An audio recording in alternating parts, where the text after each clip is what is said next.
Good morning. I'm Scott Henneberry with Schneider Electric. I'll just stay behind the podium. I also didn't have a PowerPoint yesterday, but I couldn't make it yesterday, so I still don't. Let me tell you a little bit about Schneider Electric. We are a global company, first of all. We have a decent footprint in Tennessee that I'll get to in a second.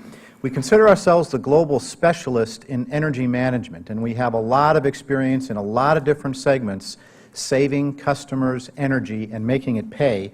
You may not recognize us as Schneider Electric. We've only recently started using the consolidated brand, but we're the Square D company in the U.S. We're APC, the data center people. We're Pelco, the Ethernet camera people. We're very big. So it's about 150,000 people across the world, about 25% of that here in North America, along with about 25% of sales. And so in Tennessee, in Nashville specifically, we have about 2,000 people. I'm a local. I work out near the airport. We also have a factory in Smyrna.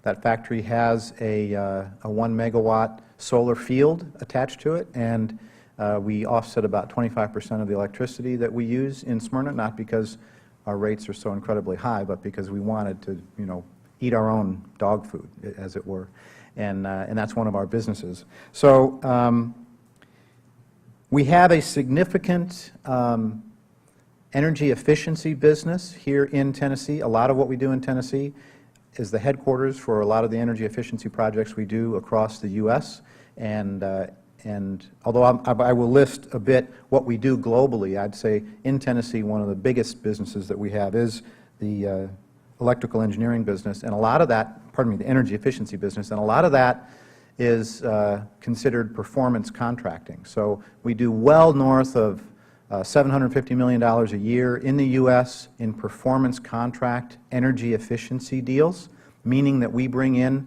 a financer. We don't finance it ourselves, but we match up financiers with the customers, and we guarantee the results if the projects get implemented. And so if we don't make the results happen in terms of the energy savings, then we pay the difference so that the customer isn't out any money paying for the monthly charge for the financial piece. So that's a big business of ours. The clean energy businesses in general, globally, that Schneider has, I mentioned the energy efficiency. That's mainly a commercial and industrial business for the reasons that Dan was talking about, because that's where the money is. But that's not always going to be the case, and there's a lot of focus now on residential energy management, and we are now initiating globally, but in the United States we're calling it the WISER Residential Energy Management Initiative, and you'll see us come out and have advertising for and be selling at Home Depot and Lowe's and through utilities a Nest competitor that's really going to give Nest a run for its money starting in about a month. You heard it here first.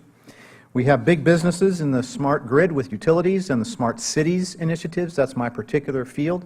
So if you want to hear some really cool applications, for example, how we can make a wind farm, an existing wind farm, much more productive using some smart grid technology, ask me in the questions and answers, and I'll be happy to address some of that. I was in San Francisco last week at the Internet of Things conference, giving some of those examples of how the Internet of Things can be applied to power grids to make them much more productive. Some very, very intuitive examples I can talk about.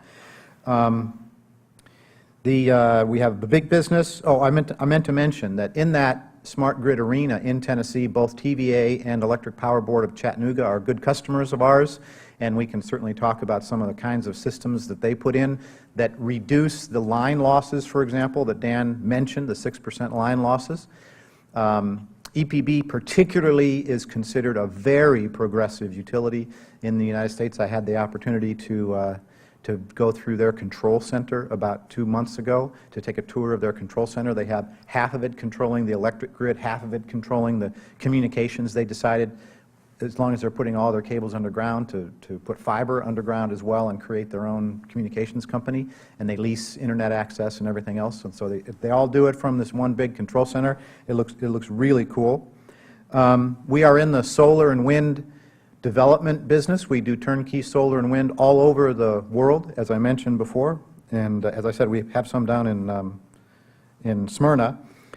We make the electrical vehicle infrastructure equipment that charges the electrical vehicles.